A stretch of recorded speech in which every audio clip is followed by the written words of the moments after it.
오늘 주시는 하나님의 말씀 에베소서 4장 29절 함께 읽도록 합니다. 무릇 더러운 말은 너희밖에 내지 말고 오직 덕을 세우는 데 소용되고 대로 선한 말을 하여 듣게 자에게 은혜를 끼치게 하라. 아멘. 오늘 아침에 제가 눈을 뜨고 나서 맨 처음 제 입 밖으로 내뱉은 말이 아이고 무릎이야였습니다. 무릎이 너무 아픈 거예요.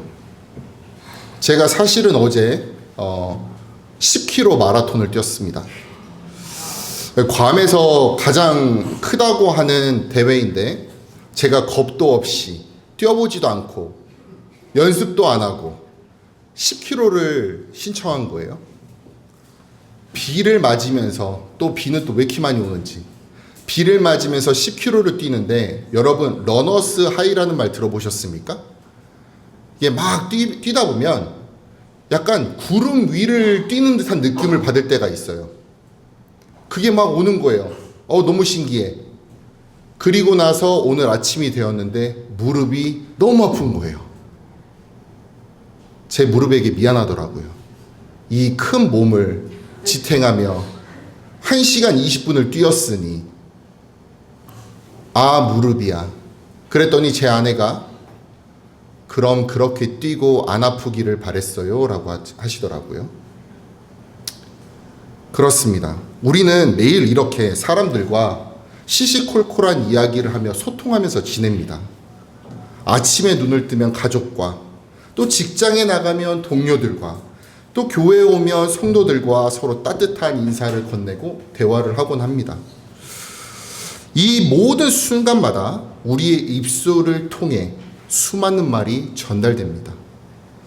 그런데 여러분, 우리는 이 소통이 얼마나 귀한지 잊고 살 때가 많이 있습니다. 말 한마디가 얼마나 강력한지에 대해서 잊고 살 때가 너무나 많습니다. 아니, 어쩌면 생각조차 안 하고 살 수도 있습니다. 여러분, 혹시 최근에 말 때문에 힘들었던 적이 있으십니까? 어떤 사람은 누가 무심코 던진 그 말 한마디에 밤잠 이루지 못하고 밤새 고통스러워하기도 합니다. 또 어떤 사람은 누군가의 따뜻한 격려 말 한마디에 힘들었던 그 가지고 있던 고통들이 눈 녹듯 사라지기도 합니다. 인생이 회복되는 경험을 하기도 하지요. 말은 이렇게 우리의 삶에 큰 놀라운 힘을 가지고 있습니다. 사순절은 예수님께서 우리를 구원하시기 위해 기꺼이 십자가의 고난을 감당하신 사건을 기억하는 기간입니다. 바로 그 십자가 위에서 예수님께서는 가장 아름다운 말로 세상과 소통하셨습니다. 예수님은 십자가에서 자신을 못 박고 조롱하는 사람들에게 이렇게 말씀하셨습니다. 누가복음 23장 34절에 보시면, 이에 예수께서 이르시되 아버지, 저들을 사하여 주시옵소서, 자기들이 하는 것을 알지 못하나이다. 예수님은 세상을 향해 소통의 본을 보이셨습니다. 예수님의 한마디는 미움과 원망을 끊어내고 용서와 화해의 역사를 시작하셨습니다. 이게 말 한마디가 얼마나 중요한지, 위대한지 보여주는 귀한 예입니다. 그런데 여러분, 우리는 어떤 말을 하고 하루하루 살아가고 있습니까? 우리는 예수님처럼 용서와 사랑의 말을 하고 있습니까? 아니면 상처를 주고 아프게 하는 말을 하며 살아가고 있습니까? 우리가 내뱉는 이 말 한마디가 다른 사람의 인생을 바꿀 수도 있고, 또 어떤 사람의 운명을 바꿀 수도 있고 결정지을 수도 있습니다. 성경은 잠언 18장 21절에서 분명히 얘기하고 있습니다. 죽고 사는 것이 혀의 힘이 달렸나니 혀를 쓰기 좋아하는 자는 혀의 열매를 먹으리라. 아멘. 이 말씀을 곰곰이 생각을 해보면 말로 인해 한 사람이 죽을 수도 있고 살아날 수 있다. 이는 단순히 비유적인 표현이 아닙니다. 우리가 실제로 삶 속에서 말이 얼마나 강력한 힘을 가지고 있는지, 얼마나 많은 영향력을 끼치고 있는지는 금방 알 수 있습니다. 하나님이 세상을 창조하실 때 어떻게 창조하셨습니까? 창세기 1장에서 혼돈과 어둠 속에서 이렇게 말씀하셨죠. 빛이 있으라. 딱 한마디 하셨습니다. 빛이 있으라. 그러자 즉시 빛이 생겼습니다. 빛뿐만 아니죠. 하늘과 땅과 바다, 식물, 동물 등등이 이 말씀으로 창조되었습니다. 하나님께서 말씀하시면 그대로 이루어졌습니다. 예수님의 삶 속에서도 말씀이 가진 생명의 능력은 계속해서 나타났습니다. 어느 날 회당장 야이로의 딸이 죽어서 슬퍼하고 있을 때 예수님께서는 그 소녀의 손을 잡으시고 이렇게 말씀하셨습니다. 소녀야, 내가 네게 말하노니 일어나라. 그러니까 어떻게 됐습니까? 죽었던 소녀가 일어났어요. 죽은 나사로에게 또 이렇게 말씀하셨습니다. 나사로야, 나오라. 그러니까 어떻게 됐습니까? 나사로가 걸어 나왔습니다. 우리가 하는 말도 마찬가지입니다. 물론 우리가 말을 해서 죽었던 사람이 일어나고 걸어 나오는 일은 드물지도 모르겠습니다. 그러나 우리 주변에는 이미 마음이 죽은 사람들, 절망하고 포기한 사람들, 소망을 잃고 살아가는 사람들이 너무나도 많이 있습니다. 우리가 그들에게 건네는 한마디 한마디가 죽은 영혼을 살리는 그 영혼의 한마디가 될 수도 있겠다고 생각됩니다. 지난주에 학교 축제가 있었습니다. 제가 교회 카톡창에도 사진을 하나 올려드렸는데, 여러분도 아시다시피 작년 동안 저희가 비공식적으로 학생들과 제가 모여서 예배를 드렸습니다. 그리고 나서 정말 감사하게 금년 초에 학교에서 공식적으로 인정하는 캠퍼스 처치가 되었습니다. 그래서 저희는 매주 화요일마다 학생들과 모여서 자유롭게 예배드리고 전도하고 그런 것들을 하고 있죠. 근데 축제가 있어서 저희가 텐트를 하나 부여받아서 커다란 텐트에서 저희가 복음을 전하고 전도지 나눠주고 그런 활동을 하고 있었습니다. 그런데 저 멀리에서 어떤 학생 하나가 걸어오는 거예요. 이 학생은 작년부터 저와 함께 예배를 드리던 학생이었는데 마약 문제, 알코올 중독 문제, 그리고 가정의 불화 때문에 너무나도 힘들어하던 학생이었습니다. 너무나도. 그러다가 금년 초쯤부터 안 보이는 거예요. 예배를 드리는데 오지 않아요. 전화를 해도 받지 않아요. 메시지를 해도 답장이 없었습니다. 근데 그 학생이 다 걸어오는 거예요. 너무나도 반가웠습니다. 그래서 저는 얼른 달려가서 그 학생의 손을 잡고 이야기했습니다. 너무나 반갑다. 와줘서 고맙다. 너를 위해 우리가 다 기도하고 있었다. 너가 언젠가는 돌아올 줄 알았다. 그러자 그 학생이 갑자기 펑펑 울기 시작하는 것입니다. 얼마나 당황했겠어요, 제가. 사람이 그렇게 많은데 제가 울린 줄 알아야 할 거 아니에요.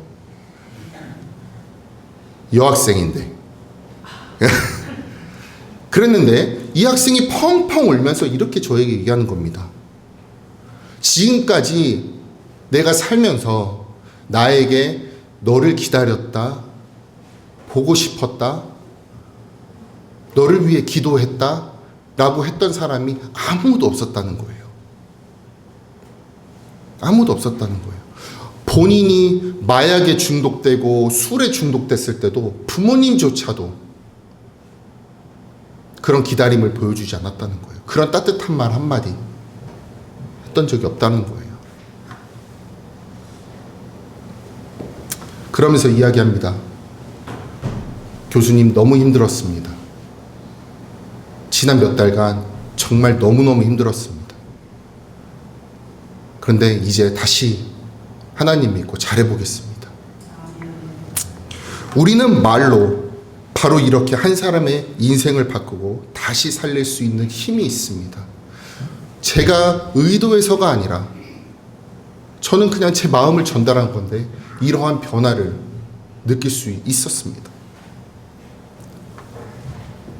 근데 하지만 안타깝게도 우리가 자주 있는 진실이 있습니다.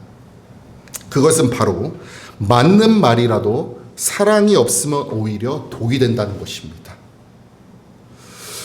우리 모두 진실을 말하고 싶어 하죠. 진실을 말하는 것은 좋은 거고 반드시 필요한 일입니다.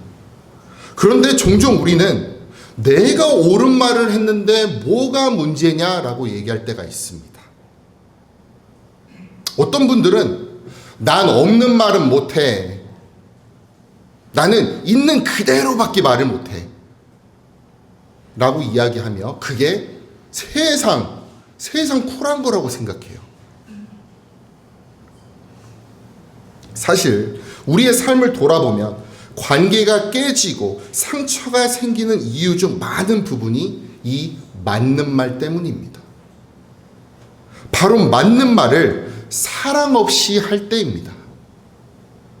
에베소서 4장 15절에 보시면 오직 사랑 안에서 참된 것을 하며 범사에 그에게까지 잘할지라 라고 되어 있습니다. 여기서 중요한 표현은 바로 사랑 안에서 참된 것을 하라입니다. 이 말씀은 참된 것을 하되 그 참된 것은 반드시 사랑 안에서 해야 한다는 것입니다. 그렇다면 왜 성경은 진리를 전하는 것뿐만 아니라 사랑 안에서 그것을 전하라고 강조하는 걸까요? 성경에 나오는 대표적인 예가 바로 욥의 친구들입니다. 욥기를 보면 욥이 잘못한 거 하나 없이 엄청난 고난을 당합니다. 읽을 때마다 나 같으면 할 수 없을 것 같다. 버틸 수 없을 것 같다라는 생각이 듭니다. 온몸에 병이 생기고 자녀들을 잃고 가진 것을 모두 잃었습니다. 그런 욥을 위로하기 위해 그의 친구들이 찾아옵니다. 처음에는 욥과 함께 울며 침묵으로 위로해 주지만 시간이 흐르자 친구들은 욥에게 이렇게 말하기 시작합니다. 욥, 아무 이유 없이 사람에게 이런 고난이 왔겠니? 네가 분명히 무슨 죄를 저질렀을 거야. 빨리 회개하고 하나님께 돌아가면 다시 회복될 거야. 곰곰이 생각을 해보면요, 욥의 친구들이 말한 이것은 뭐 딱히 틀렸다고 볼 수도 없습니다. 우리가 죄를 지었을 때 하나님께서 책망과 고난이 찾아올 수 있죠. 그건 성경에 나와 있습니다. 그러나 문제는 친구들의 그 맞는 말 속에 사랑과 긍휼이 전혀 없었다는 것입니다. 그들은 욥의 고통을 진심으로 이해는 하는데 아픔을 공감하지는 못했습니다. 그들의 말은 진리의 이름으로 가려진 차가운 비난이었습니다. 결국 하나님께서는 욥기 42장 7절에서 친구들을 책망하시며 이렇게 말씀하시죠. 너희가 나를 가리켜 말한 것이 내 종 욥의 말같이 옳지 못하니라. 성도 여러분, 이 말씀을 곰곰이 생각해 보시기 바랍니다. 하나님은 친구들의 말이 완전히 틀렸다고 하지는 않으셨습니다. 대신 욥처럼 옳지 못하다라고 하셨습니다. 이게 무슨 뜻입니까? 그들의 말이 진실일지라도 그 안에 사랑과 긍휼이 없었다. 결국 진리조차 사랑 없이 말하면 진리가 아니라 비수가 되어 상대방의 마음에 와서 꽂힌다. 상처를 준다는 뜻입니다. 우리의 삶, 교회에서도 이런 일이 없는 것은 아닙니다. 예를 들어 어떤 교회에서 집사님이 큰 맘 먹고 봉사를 하기로 했어요. 본인은 열심히 한다고 하는데 처음 해보는 거라 미숙하기 짝이 없습니다. 그럴 때 또 옆에 있던 경험 많은 권사님이 이렇게 말씀하십니다. 집사님, 이걸 이렇게 하시면 어떡합니까? 교회에서 봉사를 하시려면 조금 더 제대로 열심히 하셔야죠. 열심히 하셔야죠. 이 집사님은 분명히 열심히 하고 계신데 그냥 미숙한 거예요.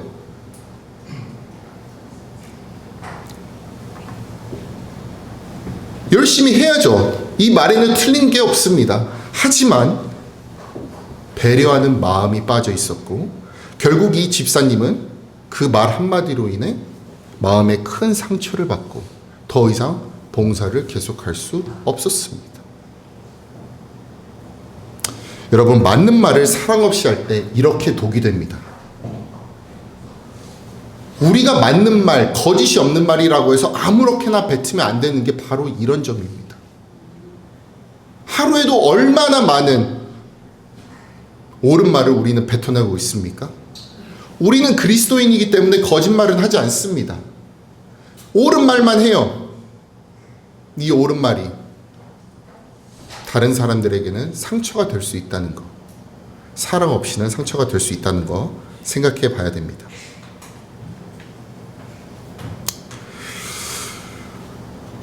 이렇게 우리는 살아가면서 많은 사람들과 소통하며 살아갑니다. 그러나 이 수많은 관계 중에서 가장 가깝고 중요한 관계는 바로 우리 가정입니다. 가족은 하나님께서 주신 가장 큰 축복이고 큰 선물입니다. 그러나 가정 안에서 소통이 원활하지 않을 때 그 선물은 오히려 크나큰 고통으로 다가옵니다. 외부에서의 고통은 고통도 아니에요. 가장 큰 고통으로 다가옵니다. 에베소서 5장 33절 보시면 너희도 각각 자기의 아내 사랑하기를 자기 같이 하고 아내도 자기 남편을 존경하라. 아멘. 성경은 부부 사이의 관계에서 매우 명확한 원칙을 주고 있습니다. 남편은 아내를 사랑하라 하셨고 아내에게는 남편을 존경하라 하셨습니다. 이것은 서로 원하는 소통의 방식이 다르다는 것을 의미합니다. 제가 아주 오래전에 그 화성에서 온 남자, 금성에서 온 여자 책을 본 적이 있습니다. 아주 오래된 책입니다. 남자와 여자의 생각하는 것, 소통하는 방법이 다르다는 것을 알려주는 책이었는데 제가 그 책을 너무 어릴 때 봤어요. 그래서 결혼하고 나서는 그걸 잃어버렸습니다. 소통을 제가 원하는 방식으로 하고 있더라고요. 한 가지 흥미로운 이야기를 좀 나눠보려고 합니다. 어느 부부가 있습니다. 참고로 저희 부부는 아닙니다. 지난 주일에도 제가 그 아내 얘기를 했다가 너무 많은 이야기를 했다고 그래서 참고로 이 얘기는 저희 부부 이야기는 아니지만 이 부부는 오랜 시간 함께 살았지만 서로에게 뭔가 부족한 부분을 계속 느끼고 있었습니다. 계속 부족해요. 뭐 특별히 관계가 안 좋았던 건 아닙니다. 근데 뭔가가 부족한 거예요. 아내는 늘 남편에게 여보 사랑해요 라고 말했습니다. 그런데 남편은 이 말을 들을 때마다 그냥 무덤덤해요. 이상하죠? 무덤덤합니다. 아내는 남편이 자기를 더 이상 사랑하지 않는다고 생각하며 마음이 아팠습니다. 그럴 수 있죠, 권사님들, 집사님들. 사랑한다고 얘기하는데 무덤덤해, 남편이. 이상하지, 그러면. 그쵸? 그런데 어느 날 남편이 직장에서 승진을 하게 되었습니다. 그 소식을 듣고 아내가 이렇게 이야기를 합니다. 와, 여보, 정말 당신은 대단합니다. 당신 덕분에 우리 가정이 너무나도 든든해요. 이렇게 능력 있고 훌륭한 남편이 있어서 저는 정말 자랑스러워요. 그러자 남편의 표정이 환하게 바뀌었습니다. 평소에는 무덤덤했던 남편의 표정이 그 말을 듣자 환한 미소로 바뀌었습니다. 말은 안 했지만 속으로 큰 행복과 자부심을 느꼈습니다. 그렇습니다. 남편은 겉으로 표현하지는 못했지만 사실 늘 아내로부터 인정받고 존경받고 그렇게 살기를 원했던 것입니다. 그때부터 아내는 깨달았습니다. 우리 남편은 사랑한다는 말보다는 존경하고 인정한다는 말을 듣고 싶었구나. 여러분, 이것이 바로 성경이 우리에게 가르쳐주는 가정의 소통 방법입니다. 남편은 사랑도 중요하지만 존경과 인정을 받을 때 큰 힘을 얻습니다. 회사에서 직장 상사에게 인정받는 것보다 가정에서 아내와 자녀들에게 인정을 받을 때 비로소 내가 인정받고 사는구나, 그렇게 느낍니다.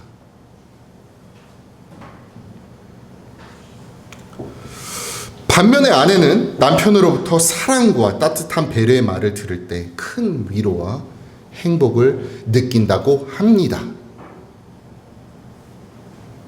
그렇다면 왜 많은 가정에서 소통이 어려워지는 겁니까? 그 이유는 서로가 원하는 방식이 아니라 내가 편한 방식으로 소통하기 때문에 그렇습니다. 행동하고 내 방식으로만 표현하니까, 내 방식으로만 행동하니까, 나의 방식으로 말을 전하면 결국 상대방의 마음은 다쳐버리고 맙니다. 아무리 좋은 말이라도 상관없죠. 우리가 하는 소통이 우리의 가정의 미래를 결정짓습니다. 우리가 소통하느냐, 어떻게 소통하느냐에 따라서 우리의 자녀의 미래가 바뀔 수도 있습니다. 이것도 참 제가 안 되는 것 중에 하나예요. 아이가 성적표를 가지고 옵니다. 그러면 성적표를 보고 한숨을 푹 내쉬고, 이래서 다음 학년은 올라가겠냐? 왜 이렇게밖에 못하냐? 공부는 하고 있는 거냐? 부모로서의 마음은 자녀가 더 잘 되기를 바라는 마음이죠. 하지만 아이는 이 말을 듣고 참 절망에 빠집니다. 반대로 어떤 부모님은 이렇게 말씀하십니다. 이번에는 조금 어려웠나 보구나.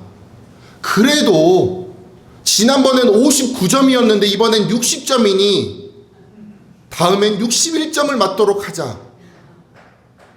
나는 네가 노력한 걸 안다. 다음엔 더 잘할 수 있을 거다. 아빠 엄마는 너를 믿는다.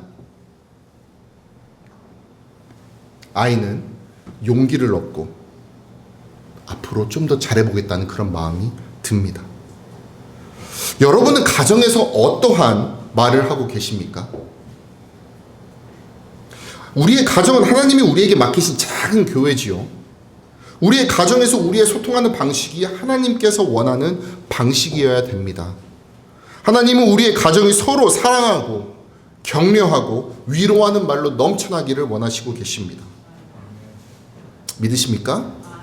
남편들은 아내를 향해 이렇게 이야기하면 좋겠습니다. 여보, 사랑해요.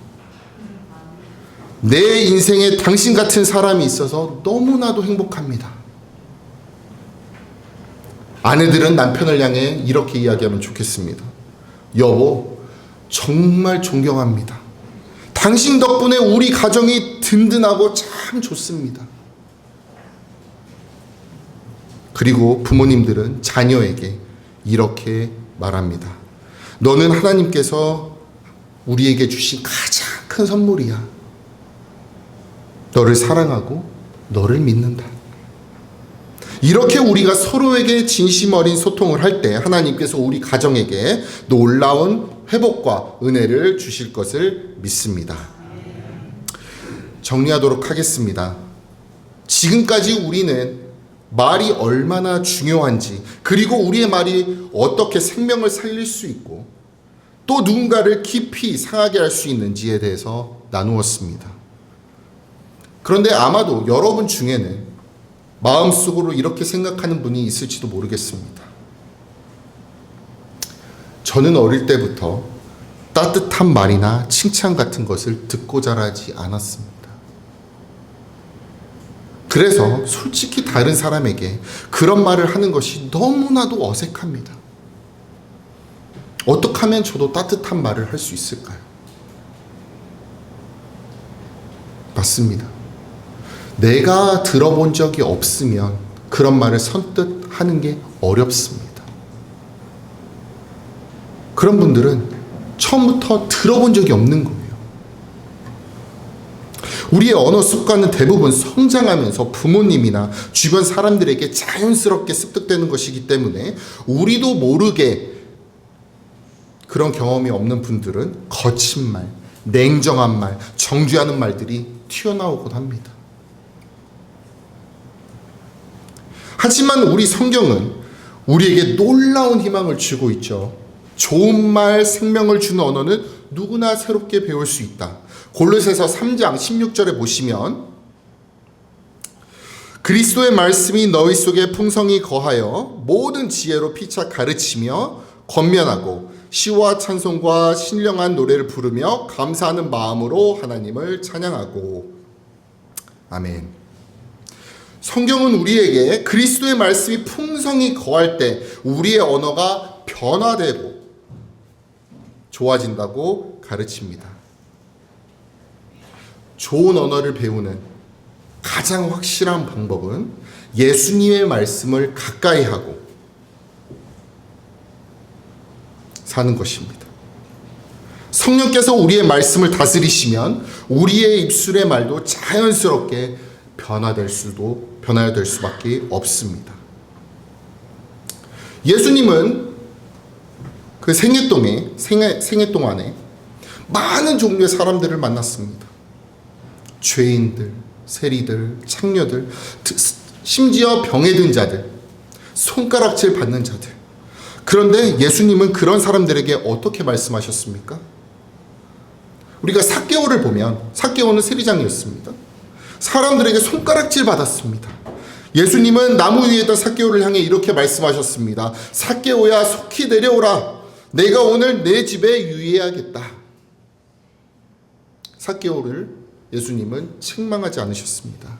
정죄하지 않으셨습니다. 오히려 그를 따뜻한 마음으로 초청하셨습니다. 이 따뜻한 한마디에 삭개오의 인생은 완전히 바뀌어버렸습니다. 그리고 삭개오는 이렇게 고백합니다. 주여 보시옵소서, 내 소유의 절반을 가난한 자에게 주겠사오며 만일 누구의 것을 속여 빼앗은 일이 있거든 내 갑절이나 갚겠나이다. 이렇게 예수님의 따뜻한 말 한마디, 생명을 주는 말 한마디가 한 사람의 인생을 완전히 변화시켰습니다.